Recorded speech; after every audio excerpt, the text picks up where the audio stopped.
Hello friend, आप सभी का स्वागत है अभिजीत स्टडी पॉइंट चैनल में। आज की इस वीडियो में यूपी वेद एंट्रेंस एग्जाम 2025 के लिए हिंदी का प्रैक्टिस सेट करने वाले हैं। तो वीडियो को शुरू से लेकर अंत तक देखिएगा। चैनल पर नए चैनल को सब्सक्राइब कर लीजिएगा। पीडीएफ के लिए Abhijeet study point Telegram channel को ज्वाइन कर लीजिएगा। आज की क्लास में यूपी वेद एंट्रेंस एग्जाम के लिए बिल्कुल परीक्षा की तरह 50+ प्रश्न करने वाले हैं। और अगर इन 50+ प्रश्नों में से सिर्फ आपके 30 प्रश्न बिल्कुल सही हो जाते हैं तो आप बीएड एंट्रेंस एग्जाम को काफ़ी अच्छे स्कोर से पास कर सकते हैं। तो आज की क्लास से कितने प्रश्न आपके बिल्कुल सही हुए हैं यह कमेंट आप ज़रूर कीजिएगा। और यूपी बीएड एंट्रेंस एग्जाम आपका 1 जून 2025 को होने वाला, बहुत ही कम समय बचा हुआ है। जो भी आपके पास बुक्स हो, नोट्स हो, प्रीवियस ईयर क्वेश्चन पेपर हो, उसी से आप ज़्यादा से ज़्यादा रिविजन कीजिए। और यह देखिए, यूपी वेट एंट्रेंस एग्जाम का प्रीवियस ईयर पेपर है। आप भी जानते हैं कि जो यूपी वेट एंट्रेंस एग्जाम का प्रीवियस ईयर पेपर होता है बहुत ज़्यादा इंपॉर्टेंट होता है, क्योंकि बहुत सारे प्रश्न यहाँ से डायरेक्ट रिपीट होते हैं। और इससे आपको एक सटीक आइडिया लग जाता है कि आपके पेपर में किस तरह से प्रश्न पूछे जाते हैं। जैसे देखिए, आपका जीके का पार्ट है, जीके में 50 प्रश्न होते हैं और 50 प्रश्न में देखेंगे लगभग 25 से 30 प्रश्न आपका प्रीवियस ईयर क्वेश्चन पेपर से पूछा जाता है। इसी तरीके से हिंदी सब्जेक्ट है, हिंदी सब्जेक्ट में भी 50 प्रश्न होते हैं, लगभग 35 से 40 प्रश्न आपका प्रीवियस ईयर क्वेश्चन पेपर से रिपीट हो जाते हैं। रीजनिंग में भी 50 प्रश्न होते हैं, 35 से 40 प्रश्न प्रीवियस ईयर क्वेश्चन पेपर से। आर्ट साइंस कॉमर्स में आपको बिल्कुल नहीं समझ में आता है क्या पढ़ना है, तो आर्ट साइंस कॉमर्स में भी देखेंगे जो प्रीवियस ईयर क्वेश्चन पेपर होते हैं वहाँ से बहुत सारे प्रश्न रिपीट होते हैं। तो ये यूपी वेट एंट्रेंस एग्जाम के लिए प्रीवियस ईयर पेपर है। इसमें 2011 से लेकर के 24 तक का पूरे 14 साल का पेपर मिलेगा। आंसर की के साथ एक्सप्लेनेशन रहेगा, व्याख्या सॉल्यूशंस रहेगा। और सभी सब्जेक्ट रहेंगे, जीके, हिंदी, रीजनिंग, कला वर्ग, विज्ञान वर्ग, कॉमर्स वर्ग। तो वीडियो के नीचे डिस्क्रिप्शन में लिंक है, लिंक को क्लिक करना होगा, नाम मोबाइल नंबर फिल करना होगा और आपको सिर्फ 30 रुपये का पेमेंट करना होगा। जैसे ही 30 रुपये का आप पेमेंट करेंगे, प्रीवियस ईयर पेपर की जो पीडीएफ है वह डाउनलोड हो जाएगी। अगर इसे तैयारी कर लेंगे तो वेट एंट्रेंस एग्जाम में बहुत ज़्यादा हेल्प मिल जाएगी। और अगर लिंक से परचेज करने में कोई भी प्रॉब्लम आ रही है तो सीधा व्हाट्सअप नंबर दिया गया है, इस व्हाट्सअप नंबर से भी आप परचेज कर सकते हैं। इस व्हाट्सएप नंबर पर सिर्फ लिख देना है यूपी वेट entrance previous year paper art या साइंस लेकर के मैसेज कर देना है। जैसे मैसेज करेंगे रिप्लाई कर दिया जाएगा, सिर्फ 30 रुपये की पेमेंट करनी होगी। जैसे ही आप 30 रुपये की पेमेंट करेंगे तुरंत आपको पीडीएफ सेंड कर दिया जाएगा। तो इस व्हाट्सएप नंबर पर मैसेज जरूर कर लीजिए। चलिए क्लास को कंटिन्यू करते हैं और आज की क्लास में बहुत ज़्यादा इंपॉर्टेंट प्रश्न लिया गया है। तो सबसे पहला आपका यहाँ पे प्रश्न है, पश्चिमी हिंदी का विकास किस अपभ्रंश से हुआ है यह आपको बताना है। तो यहाँ पे इसका राइट आंसर हो जाएगा शौरसेनी अपभ्रंश से। देखिए, जो आपका शौरसेनी अपभ्रंश है, इससे यहाँ पे पश्चिमी हिंदी और राजस्थानी हिंदी का विकास हुआ है। यह पॉइंट आप याद रखेंगे। शौरसेनी अपभ्रंश से पश्चिमी हिंदी और राजस्थानी हिंदी का विकास हुआ है। इसके अलावा आपसे पूछा जा सकता है, यहाँ पे मागधी दिया गया, मागधी से पूछा जा सकता है।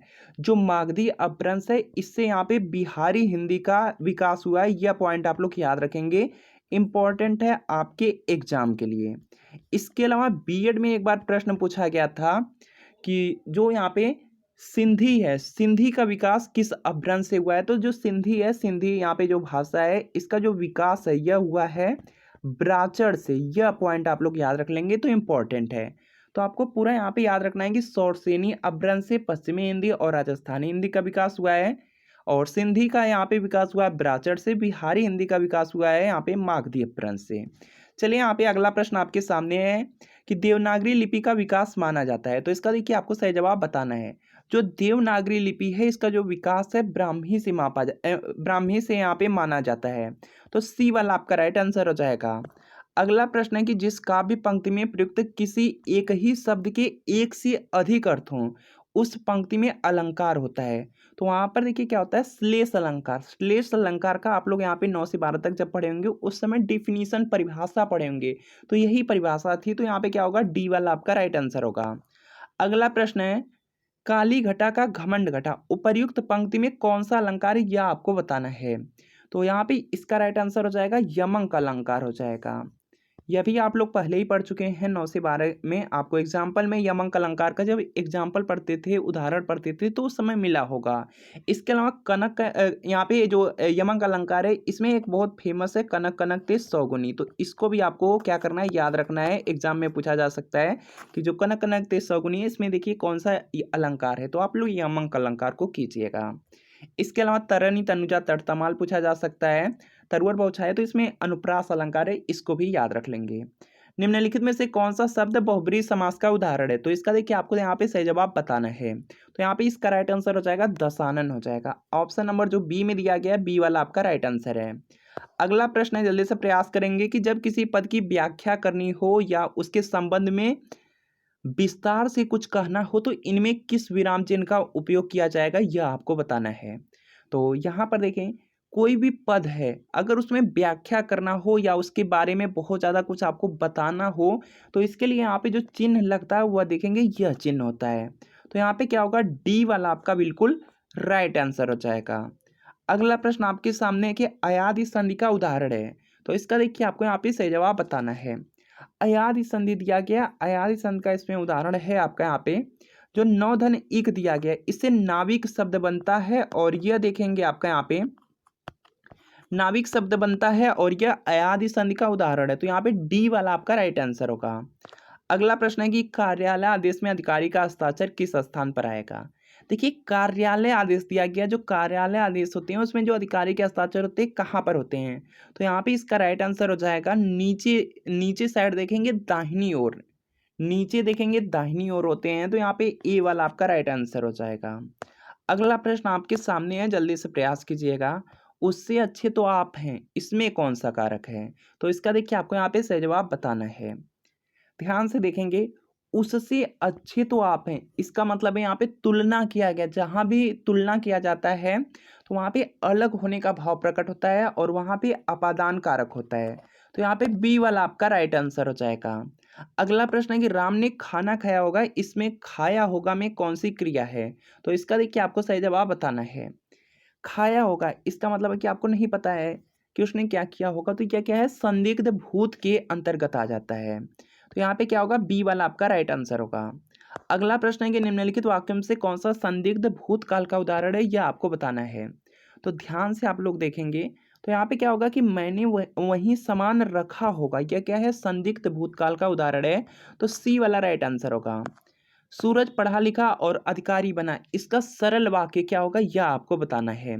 तो यहाँ पे इसका राइट आंसर हो जाएगा सूरज पढ़ लिख करके अधिकारी बना, यह क्या है, सरल वाक्य में हो जाएगा। तो यहाँ पे सी वाला आपका राइट आंसर हो जाएगा। अगला प्रश्न आपके सामने है, जल्दी से प्रयास करेंगे। हथियाना में कौन सी क्रिया है? तो इसका देखिए आपको सही जवाब बताना है।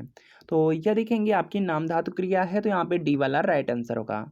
मैथिली शरण गुप्त की जो यशोधरा है, यशोधरा रचना है, यह क्या है, यह आपको बताना है।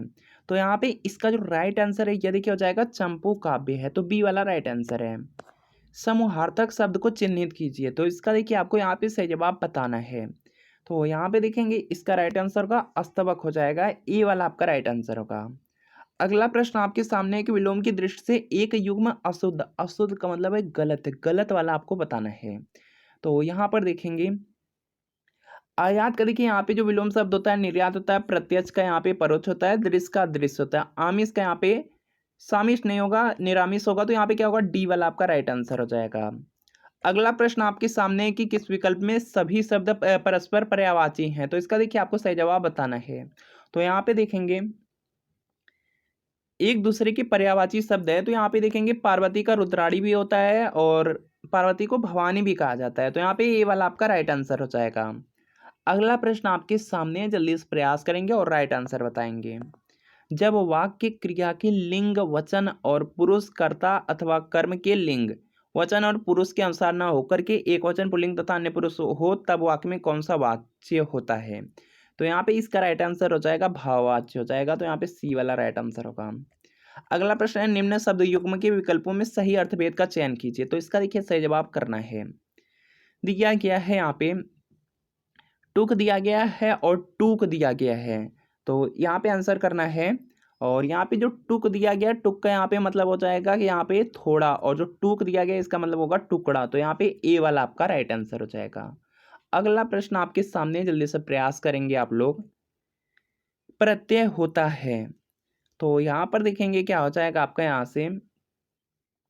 यहाँ पर देखिए आपका हो जाएगा शब्द के अंश होते हैं, जो प्रत्यय होते हैं आप जानते हैं शब्दों के अंत में लगे होते हैं, तो वह शब्द के ही क्या होते हैं, पार्ट होते हैं, अंश होते हैं। तो यहाँ पे क्या होगा, शब्दांश होता है, ए वाला आपका राइट आंसर होगा। अगला प्रश्न है, जैसा जल्दी से आंसर करेंगे आप लोग। जैसा करोगे वैसा भरोगे, तो यहाँ पे क्या हो जाएगा, जैसा करोगे वैसा भरोगे, संबंधवाचक सर्वनाम हो जाएगा। जैसा वैसा क्या है, संबंधवाचक सर्वनाम के अंतर्गत आ जाएगा, सी वाला राइट आंसर होगा। अर्धविपरीत स्वर है तो इसका देखिए आपको सही जवाब बताना है। तो यहाँ पे देखिए अ हो जाएगा, बी वाला आपका राइट आंसर होगा। इनमें से अंतस्थ वर्ण है, अंतस्थ वर्ण आपको बहुत बार बताया गया है, एग्जाम में भी पूछा जा सकता है। य र ल व क्या है, आपके अंतस्थ व्यंजन हैं। तो यहाँ पर देख लेंगे इसमें से कौन सा दिया गया है, तो यहाँ पे व दिया गया है, तो ए वाला आपका राइट आंसर होगा। अगला प्रश्न आपके सामने, जल्दी से आप लोग प्रयास कीजिए। हिंदी वर्णमाला में जो अंग और अ है यह क्या है, तो यह अयोगवाह है, तो यहाँ पे क्या होगा, सी वाला आपका राइट आंसर होगा। तो आप लोगों को याद रखना है। अगला प्रश्न है, प्रत्युत्पन्नमति शब्द का वाक्यांश होगा, तो इसका देखिए आपको यहाँ पे सही जवाब बताना है। जो तत्काल तुरंत सोच करके उत्तर दे सके उसको प्रत्युत्पन्नमति कहा जाता है, तो यहाँ पे डी वाला आपका बिल्कुल राइट आंसर हो जाएगा। इसके बाद देखिए अगला प्रश्न है, जल्दी से आप लोग प्रयास करेंगे और इसका राइट आंसर बताएंगे कि इसमें राइट आंसर आपका क्या है। तो प्रयास कीजिए, जल्दी से आप लोग आंसर भी कीजिएगा। तो यहाँ पर देखेंगे दिया गया है अंत्याक्षरी दिया गया है, तो यहाँ पे क्या है आपका अंत्याक्षरी वाला शुद्ध है, तो यहाँ पे ए वाला आपका राइट आंसर होगा। और यहाँ पे आप लोग जानते हैं कवित्री नहीं होता है बल्कि कवइत्री होता है, और पूजनीय नहीं बल्कि पूजनीय होता है, और तदोपरांत नहीं होता तदुपरांत होता है, तो यहाँ पे क्या होगा, ए वाला आपका राइट आंसर होगा। अगला प्रश्न है, जल्दी से आप लोग प्रयास कीजिए और जल्दी से आंसर भी कीजिए। निम्न वाक्य के रिक्त स्थान को सही मुहावरे से भरें। मंत्री बनने के बाद मोहन का जो दिमाग है खाली स्थान गया है, तो यहाँ पे इसका जो राइट आंसर है यह देखिए क्या हो जाएगा, मंत्री बनने के बाद मोहन का जो दिमाग है आसमान पर चढ़ गया, तो यहाँ पे क्या होगा आपका, यह देखिए क्या हो जाएगा, मुहावरा हो जाएगा कि आसमान पे चढ़ना, तो यहाँ पे क्या होगा, बी वाला राइट आंसर होगा। अगला प्रश्न है, निम्न में से कर्ता मैं का बहुवचन क्या होगा, तो यहाँ पे इसका राइट आंसर हो जाएगा मैं का हम होता है, और देख लेंगे कहाँ पे हम दिया गया है, डी में दिया गया, डी वाला राइट आंसर होगा। अगला प्रश्न आपके सामने, इनमें से एक तत्सम है, तो इसका देखिए आपको यहाँ पे सही जवाब बताना है, तो यहाँ पे इसका राइट आंसर होगा, हो जाएगा, यहाँ से ध्यान से आप लोग देखेंगे तो पकवान दिया गया है, यह आपका तत्सम शब्द के अंतर्गत आ जाएगा, सी वाला राइट आंसर होगा। बाल समय रवि भक्ष लियो तब तिन्हु लोक भयो अंधियारो, प्रस्तुत पंक्तियों में कौन सा छंद है यह बताना है, तो यहाँ पे इसका राइट आंसर हो जाएगा, यह देखेंगे यहाँ पर अगर आप लोग मात्रा की गणना करते हैं तो प्रतीक में देखेंगे 16 मात्राएं आएंगी, तो चौपाई हो जाएगा, सी वाला आपका राइट आंसर होगा। निम्नांकित में कौन भिन्नार्थक नहीं है, इसका आपको सही जवाब करना है, जल्दी से आप लोग प्रयास करेंगे और राइट आंसर बताएंगे। देखिए दिया क्या है आपका, यहाँ पे भिन्नार्थक नहीं है, तो यहाँ पर देखेंगे दिया क्या है, रोटी और चपाती दिया गया है, दोनों आपके क्या है, भिन्नार्थक नहीं हैं, तो यहाँ पे क्या होगा, बी वाला आपका राइट आंसर हो जाएगा। अगला प्रश्न आपके सामने है, यहाँ पे जल्दी से, यहाँ पे द्विज के अर्थ हैं, तो इसका देखिए आपको सही जवाब बताना है, तो यहाँ पर देखेंगे इसका राइट आंसर हो जाएगा, द्विज के अर्थ में देखिए आपका आ जाएगा, यहाँ से ब्राह्मण क्षत्रिय दिया गया, पक्षी दांत है, अंड चंद्रमा, तो ये सभी आ जाएंगे द्विज के अर्थ के अंतर्गत, तो डी वाला राइट आंसर होगा। इसके बाद देखेंगे अगला प्रश्न आपके सामने है कि शुद्ध वाक्य का चयन करना है, तो जल्दी से आंसर करने का प्रयास कीजिए। चारों वाक्य ध्यान से पढ़िए, तो यहाँ पे दिया गया है कि भैंस का जो दूध होता है ताकतवर होता है, तो यहाँ पे सी वाला राइट आंसर होगा। आटे दाल का भाव मालूम होना यहाँ पे मुहावरे का आशय क्या है क्या बताना है, तो यहाँ पे इसका राइट आंसर हो जाएगा कि सांसारिक कष्टों का जो अनुभव होना, तो सी वाला आपका राइट आंसर होगा। अगला प्रश्न, हाथ के पर्यायवाची शब्द हैं, तो इसका देखिए आपको यहाँ पे सही जवाब बताना है। हाथ का जो पर्यायवाची शब्द है, हस्त होता है, कर होता है, पाठ भी होता है, तो यहाँ पे सी वाला आपका राइट आंसर होगा। अगला प्रश्न है, गंगोदक का संधि विच्छेद क्या होगा, तो इसका देखिए आपको यहाँ पे सही जवाब बताना है, तो यहाँ पे देखेंगे इसका राइट आंसर हो जाएगा, गंगाधन उदक से बनेगा गंगोदक, तो यहाँ पे सी वाला राइट आंसर है। अगला प्रश्न आपके सामने है, निम्न पंक्तियों में कौन सा छंद है, सुन केवट के बैन प्रेम लपेटे अटपटे बिहसे करोड़ा एन चितही जानकी लखन तन, इसमें कौन सा छंद है यह बताना है, तो इसमें देखिए सोरठा हो जाएगा, ऑप्शन नंबर बी वाला राइट आंसर होगा। और यहाँ पे देखेंगे छंद को जब भी पहचानना हो तो मात्रा की गणना कर लिया करिए। अगला प्रश्न है, केशव दास ने अपनी किस कृति में रस का विवेचन किया है, तो इसका देखिए आपको यहाँ पे सही जवाब बताना है, तो यहाँ पे इसका राइट आंसर हो जाएगा रसिक प्रिया, ऑप्शन नंबर बी वाला राइट आंसर है। हिमकर और मृगांक पर्यायवाची हैं, तो इसका देखिए आपको यहाँ पे सही जवाब बताना है, तो यहाँ पे देखेंगे इसका राइट आंसर हो जाएगा, जो हिमकर और मृगांक चंद्रमा का पर्यायवाची शब्द है, तो बी वाला राइट आंसर होगा। चमड़ी जाए पर दमड़ी न जाए, लोकोक्ति का अर्थ क्या है यह बताना है, तो यहाँ पे इसका क्या राइट आंसर हो जाएगा कि बहुत ज्यादा कंजूस होना, तो यहाँ पे क्या होगा, बी वाला आपका राइट आंसर होगा। अगला प्रश्न आपके सामने, जल्दी से प्रयास कीजिए। वह बाजार जाएगा किस काल से संबंधित है? तो यहाँ पे इसका राइट आंसर हो जाएगा सामान्य भविष्यत काल है, भविष्य काल का यहाँ पे वाक्य है, तो बी वाला राइट आंसर होगा। उच्चारण के आधार पर ग है, तो इसका देखिए आपको सही जवाब बताना है। क वर्ग में जितने भी वर्ण हैं सभी का उच्चारण स्थान कहाँ पर है? कंठ है। तो ग भी क वर्ग में आता है, तो यहाँ पे डी वाला राइट आंसर होगा। अगला प्रश्न आपके सामने है। ध्रुव स्वामिनी नाटक के रचयिता हैं, तो रचयिता हैं, तो जो ध्रुव स्वामिनी नाटक है इसके रचयिता जयशंकर प्रसाद है, सी वाला राइट आंसर होगा। पीहू कंप्यूटर ठीक करती है, इसमें कौन सा वाच्य होगा? तो यहाँ पे इसका जो राइट आंसर है यह देखिए हो जाएगा कर्तृवाच्य। कर्तृवाच्य का मतलब है कर्ता के अनुसार, यहाँ पे जो पीहू है इसके अनुसार क्या लगी है? क्रिया लगी है। अगला प्रश्न आपके सामने, निम्नलिखित वाक्य में कौन सा विराम चिन्ह छूटा है यह आपको बताना है। तो जल्दी से प्रयास करेंगे और राइट आंसर बताएंगे आप लोग। तो यहाँ पे क्या होगा? यहाँ पे वाह के बाद क्या होना चाहिए? यह चिन्ह होना चाहिए। यह क्या है? विस्मयादि बोधक विराम चिन्ह है, तो यहाँ पे क्या होगा? सी वाला राइट आंसर होगा। अगला प्रश्न आपके सामने है कि निम्न में किस शब्द में इक प्रत्यय का प्रयोग हुआ है? तो इसका देखिए आपको सही जवाब करना है, और यहाँ पे इसका राइट आंसर हो जाएगा इक प्रत्यय। देखेंगे सिर्फ एक में लगा है, धनिक में, तो यहाँ पे क्या होगा? सी वाला राइट आंसर होगा। इक प्रत्यय का मतलब है कि लास्ट में आपके प्रत्यय लगते हैं। पश्चिमी हिंदी की प्रमुख बोलियां हैं, तो इसका देखिए आपको यहाँ पे सही जवाब बताना है। जल्दी से आप लोग प्रयास करेंगे और इसका राइट आंसर आप लोग बताएंगे। तो यहाँ पे जो पश्चिमी हिंदी है इसमें आ जाता है खड़ी बोली, ब्रज, बांगरू, कन्नौजी और बुंदेली आ जाएगा, तो सी वाला आपका राइट आंसर होगा। शिल्पगत आधार पर दोहे का उल्टा होता है, तो यहाँ पे इसका जो राइट आंसर है यह देखिए आपका यहाँ से हो जाएगा। आप लोग बचपन से ही बहुत बार पढ़े होंगे कि जो दोहा होता है सोरठा का उल्टा होता है, सोरठा दोहे का उल्टा होता है, तो यहाँ पे क्या होगा? दोहा का उल्टा सोरठा होगा, तो यहाँ पे ए वाला आपका राइट आंसर होगा। अगला प्रश्न है, निम्नलिखित में स्त्रीलिंग शब्द चुनिए, तो इसका देखिए आपको यहाँ पे सही जवाब बताना है। तो यहाँ पे देखेंगे इसका राइट आंसर हो जाएगा संध्या। देखिए क्या आप लोग बोलते हैं कि संध्या हो गई, हो गई, इसका मतलब क्या है? स्त्रीलिंग का शब्द है, तो बी वाला राइट आंसर होगा। बिहारी के प्रसिद्ध हैं, तो आप लोग जानते हैं कि बिहारी का जो दोहा है वह बहुत फेमस है, तो यहाँ पे क्या होगा? डी वाला आपका राइट आंसर हो जाएगा। अगला प्रश्न आपके सामने स्क्रीन पर है, जल्दी से प्रयास कीजिए और राइट आंसर कीजिए। रंग में भंग आख्यानक गीत रचित है, तो इसका देखिए आपको सही जवाब बताना है, और यह देखिए हो जाएगा मैथिली शरण गुप्त का, सी वाला राइट आंसर है। अगला प्रश्न है, सूची 1 को सूची 2 से आपको सम्मिलित करना है और सही कूट का चयन करना है, तो जल्दी से आप लोग प्रयास करेंगे और इसका आप लोग राइट आंसर बताएंगे। तो जल्दी से प्रयास कीजिए।